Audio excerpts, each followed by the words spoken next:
Our next play is Jaiden, written by Tyler McLaurin and directed by Andrea Spiegelfeld. Tyler is a Ryerson alumni who's been participating in the OCAM community for several years. He has worked with OCT in several capacities over these years, including writing, performing, and directing. Tyler wrote Jaiden as an extension of OCT's 24-hour playwriting event and hopes you all enjoy his work. This is Andrea's first year with OCT as well as her first experience with directing outside of high school. She's in her final year at Ryerson where she is working towards a BA in English. She would like to thank the OCT team for being so incredibly welcoming as well as her wonderful cast and stage manager for making her first experience with OCT a great one. Please enjoy Jaiden.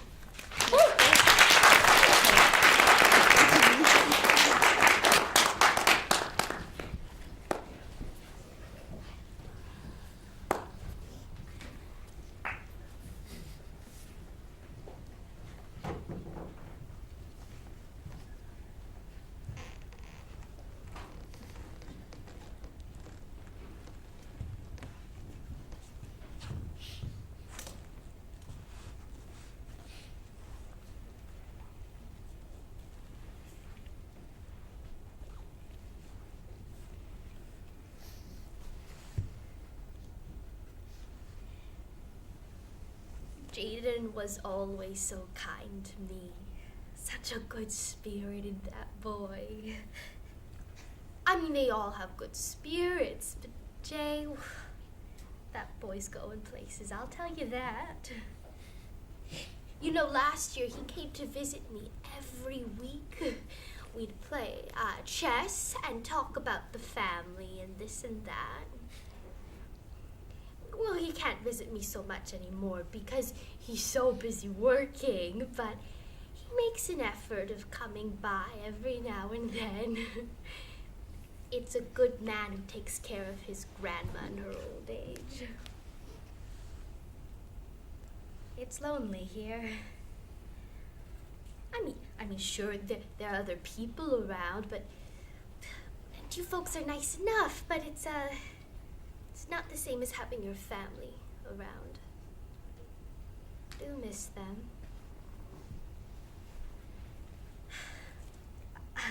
I remember we'd have these big family get-togethers. We'd fit 15, sometimes 20 people in one house, and we'd cook up a big meal. Those were the days. And all the little children would come into the kitchen and help me cook. Vince and Sam and Jaiden.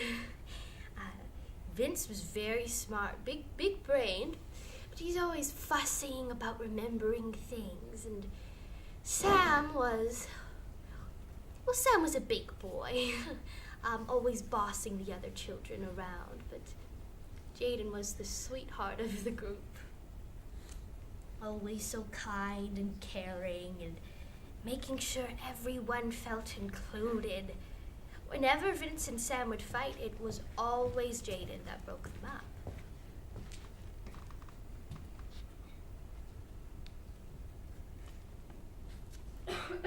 Remember, I was going to get those tickets for Digital Summer? I ended up trying to buy them off of this promoter I found on Kijiji.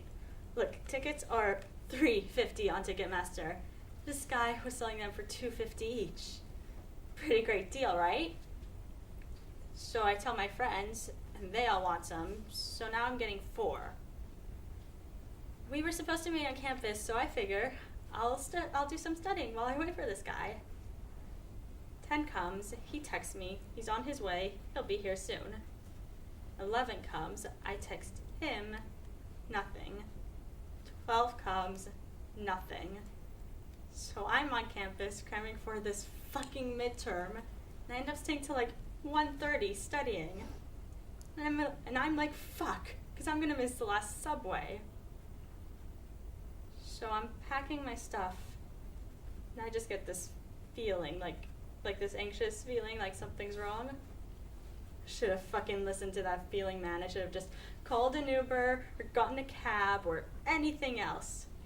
But I got the bright idea to walk my ass home because it's only like 2 city blocks. So I'm walking, and I notice it's really quiet, especially for a Friday. Kind of foggy, too. Like out of a horror movie. But I decide I'm a badass. And I'm not paying $20 to get home. So I keep walking. So I ended up getting there a bit early, but people were already drinking. Yo, this guy's house was sick. I counted. There must have been like 5 bedrooms. You know it! So, I'm scoping it out, like I do, and that's when these med school students arrive. And they were feeling themselves. Like, I know, damn. Actually, one of the guys, his name, it's Andy. Yeah, he's dating Tina now, apparently. And she's my girl. Yeah. So, we're chilling, and these guys are going nuts. Like, what were they doing? Jumping on the table, doing body shots while dancing. They almost broke furniture a few times. Like, I'm surprised nothing broke. But whatever, at the end it was all good.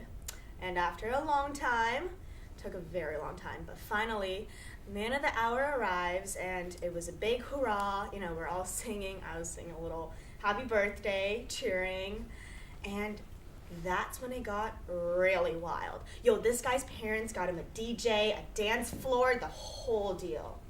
So the basement turned into a crazy rave. Everyone was dancing, cheering. I was drinking, dancing. Yeah, it was amazing. I went upstairs to get some water. That's when I saw him. So I'm walking through the park we used to chill at, and it's late, so I kind of had my guard up, but I've walked this path 1,000 times, So I'm walking, and out of nowhere, this guy comes up behind me. Wallet and phone! I'm like, fuck! Because I'm standing there with $1,000 cash in my pocket like a fucking moron. So I freeze up. He's got me. I can't go anywhere. I'm not fucking Bruce Lee. Then he says it again. Wallet and phone. And I could tell he's getting nervous. So I'm thinking if I just don't move, he'll leave me alone. Then he starts whispering in my ear. You think I'm fucking joking? Empty your pocket. Now! And he pushes the knife into me. I can feel the blade on my skin. And I'm freaking out inside. I'm convinced this guy's going to kill me. But I finally got the wherewithal to reach into my pockets and give this jackass my wallet and phone. Even in those days, I knew Jaiden and I were kindred spirits. There was one time, he must have been about 8 years old or so, and we went to the park and we had the most splendid time. I remember we were eating ice cream because the ice cream truck came, and he turned to me and he said in the sweetest little voice, you know what he said? He said, "Grandma, this has been the best day ever." Oh, and that nearly broke my heart. It's such a shame about him, really. He wants to be a doctor, but ever since my son got sick, it's been hard on him. The whole family, really, but there's a lot of tension in that house, I'll tell you that. See, Jay told me he wanted to keep his family close, but his brothers, they took out their grief in different ways. Shutting themselves in or going out and coming home all bruised up. But Jay, he doubled down. He took work wherever he could. And, why, he even worked in a movie theater for a couple of weeks. He told me that it wouldn't work because show business wasn't for him. But, well, can you imagine that? My grandson on a movie set. Actually, he was one of those med school guys. So he starts talking to me, and I was like, oh, whatever. But then I realized he's actually really, really, really cute. So I'm like, okay, let's do this. And we're flirting pretty hard. I actually just got paid and I'm looking to celebrate. Come dance with me. We ended up going downstairs to dance. You know what he asked me? He's like, yo, girl, have you done M before? No, I said I was reluctant. Well, you know, I already had a few drinks, so I didn't want to mix anything too crazy. Just drink a lot of water. Don't worry. I'll take good care of you. I did it. Popped the molly. Best feeling in the entire world. And we found a bedroom, one of the 5 bedrooms. And, you know, I'll skip to you the glory details, but best sex I've ever had in my entire life. It was just great, you know? And obviously I got his number after. We start texting, but that's when I got a little weird. He started texting me all the time asking to go out. But you know, I work, so like I don't have all the time in the world with him. Plus he never wanted to have me over because his family is weird or something. Whatever, so we go on a few dates and everything's chill, but then he's like, hey, my family wants to meet you. And I'm like, okay, you've been chill enough so far. But you know, it was weird. Like, I could tell that he was always hiding something from me. Anyway, so I go to his house and have dinner with just him and his mom. No, I wish. It was not cute.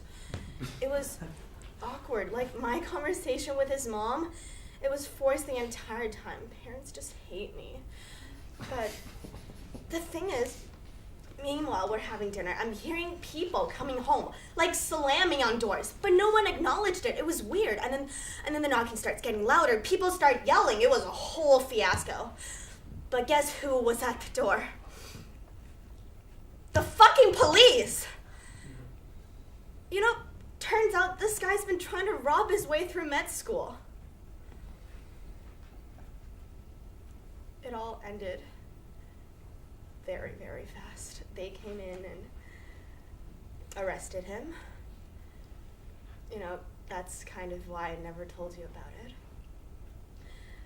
I had sex with a thief, and I feel sorry for him. But when he was with me, he seemed like a decent enough guy.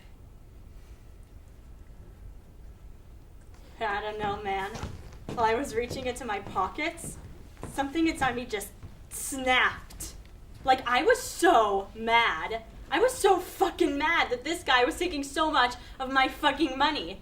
So as he took it, I turned and grabbed whatever I could. And I saw his face, and I swear, it's the fucking guy that sits behind me in chem. Like this fucking guy was studying for the same midterm as me. I couldn't believe it. So I ran my ass home. Like, I must have sprinted the entire way. Enough cardio for a lifetime.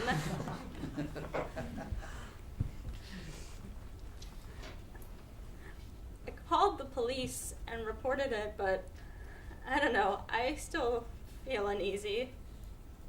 That motherfucker didn't come to the midterm, I'll tell you that. But I'm still fucked up. It's been a few days now, and I still feel anxious.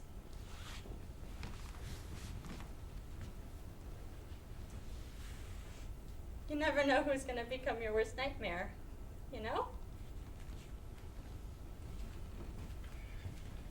See, Jay was always the more bashful type, very non-confrontational. What? He even joined the debate club once so he could fight using his words instead of his fists. I have to tell you, I'm worried about that boy. Last time he came to see me, there was something off about him.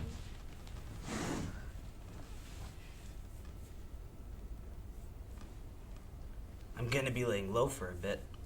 Oh, is everything all right? Yeah. Yeah, it's fine.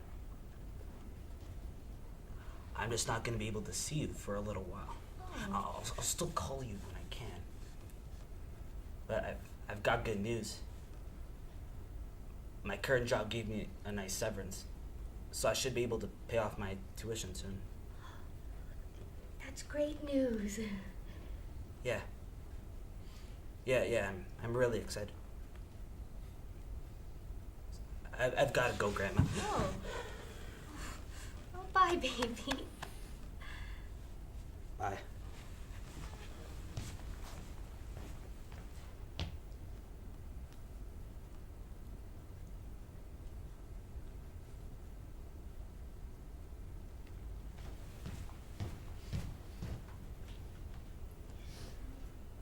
Must be something's not right. That boy has a good heart. Maybe too good. I just hate for anything to happen to him. Could you call him for me? Or maybe I could call him maybe tomorrow?